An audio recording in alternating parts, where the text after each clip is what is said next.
Kama inavyofahamika, tunaelekea kwenye maonyesho ya kimataifa ya Sabasaba, na hili sasa tumechukua fursa taasisi ya tiba ya mifupa MOI kuwepo kushiriki pale, lakini vile vile kusogeza huduma kwa wakazi wa Dar es Salaam ili kupata huduma hizi za kibingwa kabisa na kibobezi kutoka taasisi ya tiba ya mifupa MOI.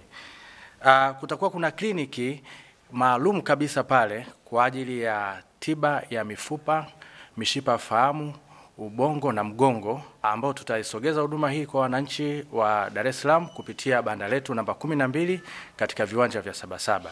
Huduma zitakazotolewa pale ni pamoja na ushauri, lakini pia kutakuwa kuna baadhi ya matibabu ambayo yatatolewa katika huduma hizo ambazo nimezitaja hapo awali, na huduma hizi zitakuwa zikitolewa na madaktari bingwa na bobezi.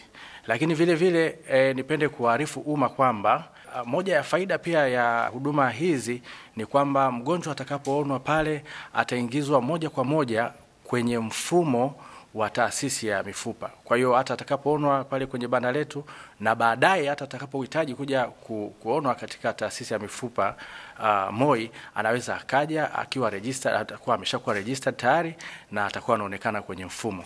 Lakini vile vile pamoja na hiyo kutakuwa kuna huduma ya vipimo vya radiolojia.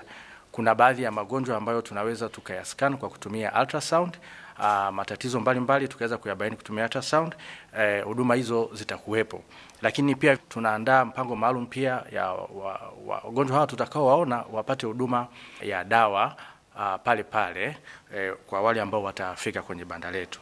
Lakini vile vile niongelee huduma ambayo itatolewa pale. Kuna huduma pia ya elimu ya lishe.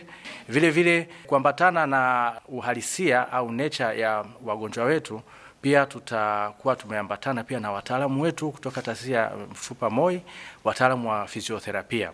Kwa hiyo ni watoe wasiwasi kwa wale ambao watahitaji huduma ya fizioterapia, pia itapatikana